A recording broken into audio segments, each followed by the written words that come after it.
ज्ञानी भक्त बंधु माने आजिर कथामृतटी निहाती माँ मानकर मन रखा दरकार।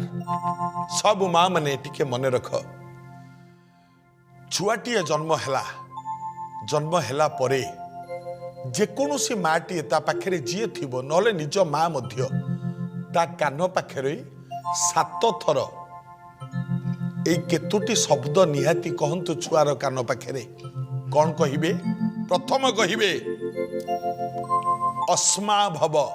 मन रखिबे अस्मा भव माने पत्थर परी हुओ। अस्मा माने अस्म माने पत्थर, पत्थर परी हुओ। सब बाधा को सामना कर, पत्थर परी हुओ। पत्थर परी हेले करिबु घर, पत्थर परी हेले हसिबे नर। अस्मा भव छुआर कान पाखे कहिबे 7 थर। एवं परशु भव, परशु माने कुराड़ी परी हुओ।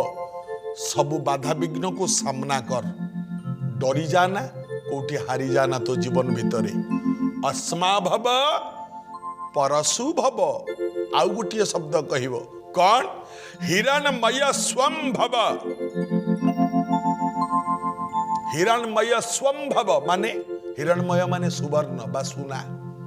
सुवर्ण परी सारा जीवन तू तेजियान हे था। पत्थर परी हेकी ठिया हो एवं कुराड़ी भली सबु बाधा को सामना कर एवं सुवर्ण परी जीवन सारा तेजियान हेकी रही था। अस्मा ता कान पाखे 7 थर कहिबे 3टा शब्द कौन? आउ थरे कहूची अस्मा भव परशु भव हिरणमय स्व भव। ए 3टा शब्द आउ थरे कहूची अस्मा भव परशु भव हिरणमय स्व भव। ए 3टा शब्द 7 थर छुआर कान पाखे कहले से छुआ ता जीवन काल भितरे बहुत उन्नति करी थाए एवं से कोठी हारी जाए ना कि कोठी डरी जाए ना। पालन कले मंगल हब।